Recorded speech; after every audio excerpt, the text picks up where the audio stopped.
Nah ini dia nih teman-teman. Ya kalau kita cek ya sekali lagi teman-teman, mana yang lebih penting?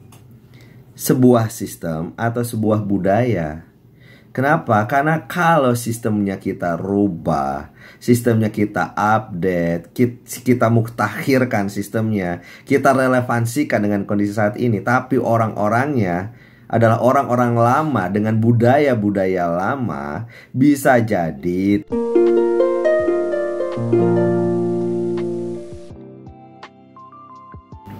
halo teman-teman, apa kabar? Ketemu lagi dengan saya Sandi Siraman. Salam excellent, outstanding. Nah teman-teman, saya mau cerita ya teman-teman. Cerita tentang rekan saya yang punya agensi yang cukup besar teman-teman. Curhat ke saya, curhatnya seperti ini. San, kenapa ya agen-agen saya ini udah ada trainingnya tapi banyak yang nggak datang?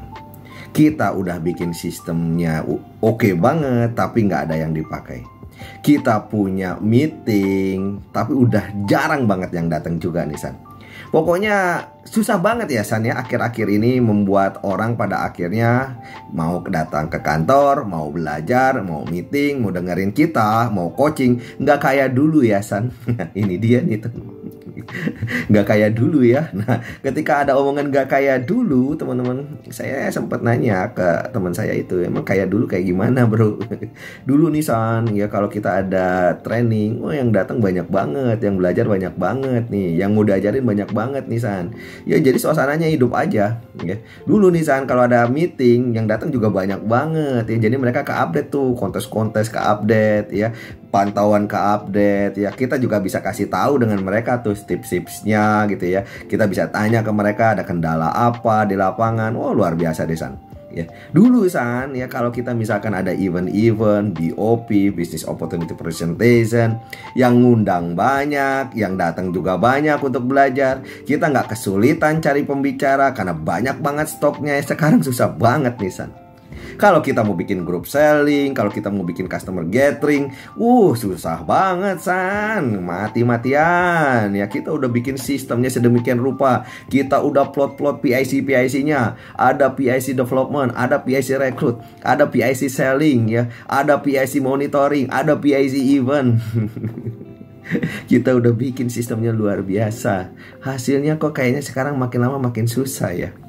Terus saya sempat nanya kayak gini ke teman saya itu, bro, sistem udah bagus, nggak perlu dirubah ya. Bahkan ya nggak banyak agensi punya sistem kayak lu. Problemnya adalah kayak gini bro ya. Yang ngejalanin sistem itu siapa? Yang ngejalanin sistem itu kan orang-orang ya. Jadi sebagus apapun sistem, kalau orang-orang yang nggak trust dengan sistemnya, orang-orang yang nggak percaya dengan sistemnya, orang-orang tidak bisa menggunakan sistemnya, orang-orang nggak mau menjalankan sistemnya, orang-orang tersebut merasa sistemnya tidak berdampak buat mereka, ya pada akhirnya sistem akan menjadi nama. Ya sistem saja tidak akan pernah mau dijalankan. Yuk kita cek sama-sama bro. Pertanyaan gue kayak gini nih bro ya. Pertanyaan gue adalah, ketika lo bikin sistem ini adalah sistem yang lama yang udah pernah lo bikin, atau sistem baru yang baru lo bikin? Terus dia bilang kayak gini, ya sistem baru Rasan, yang udah kekinian banget ya. Kalau dulu kita nggak ada digitalisme, kita sudah masukin digitalisme nih. Ya kita masukin ke sistem-sistem yang paling up to date lah San ya, kita sebut sebagai sistem 4.0. Good. Ada 4.0-nya segala macam ya. Lalu saya tanya ya, yang ngejalanin sistemnya orang lama atau orang baru bro? Terus dia bilang, yang ngejalanin sistemnya orang lama. Nah ini dia nih teman-teman. Ya kalau kita cek ya sekali lagi teman-teman, mana yang lebih penting? Sebuah sistem atau sebuah budaya? Kenapa? Karena kalau sistemnya kita rubah, sistemnya kita update, kita mutakhirkan sistemnya, kita relevansikan dengan kondisi saat ini, tapi orang-orangnya adalah orang-orang lama dengan budaya-budaya lama, bisa jadi teman-teman orang-orang tersebut adalah orang-orang yang tidak tepat untuk menjalankan sistemnya. Kenapa? Karena budayanya tidak dirubah. Ini dia nih teman-teman ya. Contoh ya. Ada sebuah cerita yang saya dapat informasinya ini cukup valid ya katanya ya teman-teman. Mohon maaf nih, tetapi ada informasi teman-teman ya, ada informasi sebuah negara bernama India teman-teman ya, katanya ya dikenal sebagai negara terkotor setelah Cina nih teman-teman ya. Cina bisa terima teman-teman ya, bisa terima, tapi India katanya nggak terima ya bahwa negaranya adalah negara terkotor teman-teman. Cuma gini, ada nggak ya niatan dari pemerintah India untuk merubah persepsi masyarakat dunia tentang India adalah negara terkotor? Ada teman-teman.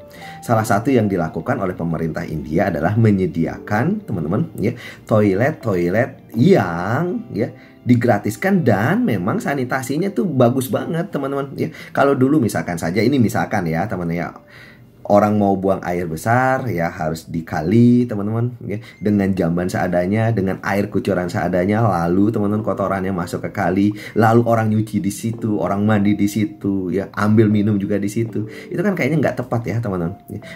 Pemerintah India tuh bikinnya udah bagus banget ya teman-teman ya. Sistem pembuangannya dirapikan, nggak langsung masuk ke kali tapi masuk ke tanah ya, buat sedemikian rupa teman-teman ya. Alat untuk mencucinya, alat untuk buang air besarnya, alat untuk mengambil air minumnya udah dibikin sedemikian rupa. Ternyata teman-teman, ternyata setelah dibangun banyak banget infrastruktur yang bagus untuk sanitasi ya, salah satunya adalah kebersihan dari toiletnya teman-teman, ternyata nggak ada yang pakai.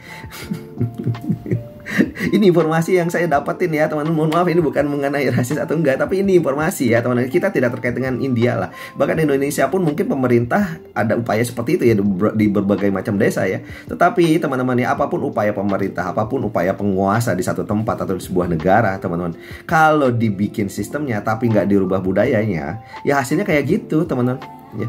Infrastruktur itu nggak dipakai, toilet itu nggak dipakai teman. Kenapa? Karena orang nggak biasa dengan itu. Orang merasa nggak nyaman masuk tiba-tiba jebret gitu ya, pintunya ditutup, lalu harus jongkok ya, harus duduk salah.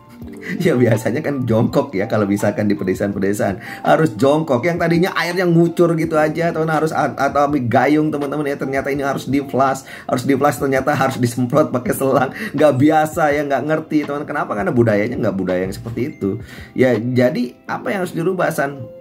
Ya bukan sistemnya dulu sih teman-teman ya. Sistemnya dirubah good teman-teman, tetapi yang harus dirubah pertama kali adalah budayanya, kulturnya teman-teman ya. Apa yang dimaksud dengan kultur? Yang dimaksud dengan kultur adalah kebudayaannya nih teman, kebiasaan-kebiasaannya kan. Kebudayaan itu adalah sebuah hal yang akhirnya disepakati dan merasa ini bagus untuk kita. Dimulai dari apa sih kultur teman-teman? Dimulai dari kebiasaan. Contoh teman-teman, contoh ya. Kalau kita misalkan saja ingin membangun budaya, orang-orang, agent-agent kita senang ikut training. Nah pertanyaannya adalah teman, budaya apa nih yang dibangun? Ini bukan sistem trainingnya ya teman, bukan informasi yang harus di-update-nya seperti apa. Contoh teman, bukan harus diinformasikan bagaimana cara menggunakan media sosial di dalam training ya. Bukan dibikin semenarik mungkin trainingnya, bukan. Tetapi budaya belajarnya nih teman-teman ya, sudah dibangun di awal nggak? Sudah dicontohkan nggak teman-teman ya? Sudah misalnya disepakati secara bersama nggak? Dan sudah dikonsistenkan nggak? Jangan-jangan enggak teman-teman. Contoh ya. Apakah di agensi Anda teman-teman ya lebih banyak ditampilkan piala-piala, penghargaan-penghargaan, alat-alat untuk submit, laptop, komputer, atau justru malah di agensi Anda ada tersedia tuh buku tips penjualan, buku tips perekrutan, buku motivasi, bagaimana membangun bisnis dan lain-lain? Jangan-jangan teman-teman itu nggak ada. Kenapa? Karena budaya belajar emang nggak ada di agensi Anda. Yang ada adalah budaya submit, budaya berbisnis ya, budaya kerja teman-teman. Yang nggak ada tuh teman-teman ya, yang dibangun di sana. Yang nggak ada keinginan untuk belajar teman-teman ya. Orang datang ke kantor, orang datang ke agensi ya belajar, cuma kerja aja, hanya sebatas itu aja ya. Apakah Anda menyediakan itu? Kenapa teman? Karena kan belajar nggak harus ada trainingnya ya. Belajar kan nggak harus ada workshopnya ya. Belajar kan nggak harus ada trainernya ya teman-teman. Anda sediakan itu nggak? Ya kalau dulu tuh ada CD-CD, kalau dulu tuh ada disket. Kalau dulu tuh ada flash disk yang disediakan supaya orang mau belajar, teman-teman. Ya, bagaimana cara menjalankan BOP, bagaimana cara presentasi, ada, teman-teman. Dulu tuh ada manual book, ya. Dulu tuh tersedia buku yang luar biasa di JJ, sekarang nggak ada, teman-teman. Ya, orang gimana mau belajar? Gimana punya semangat untuk itu, teman-teman? Karena nggak dibangun budaya itu, teman-teman. Sistemnya ada, tapi budayanya nggak ada, nggak akan pernah jalan juga. Anda mau bangun budaya apa lagi, teman-teman? Anda mau bangun budaya supaya agent-agent mau ketemu orang, ya, mau presentasi. Budaya apa yang harus dilakukan? Ya, kebiasaan-kebiasaan kecil ya, teman-teman. Apa contohnya, San?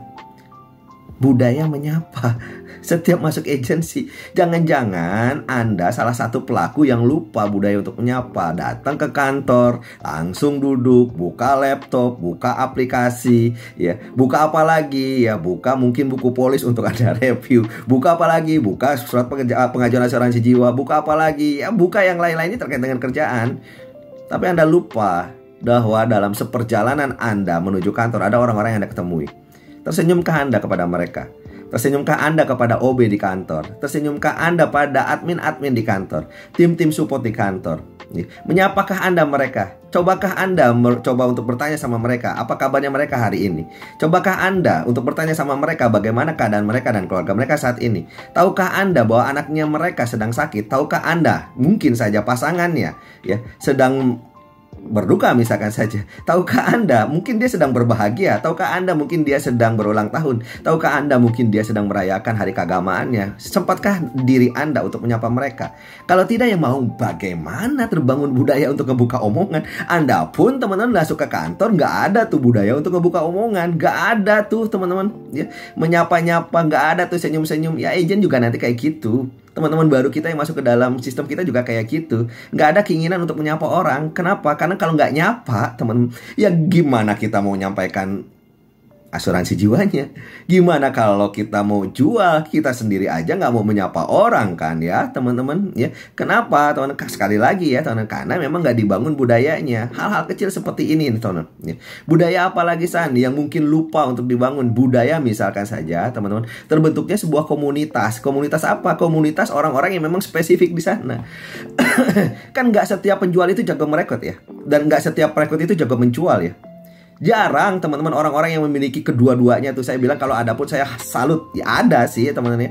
Orang yang jago jualan, jago ngerekrut ada, teman-teman. Tapi nggak banyak.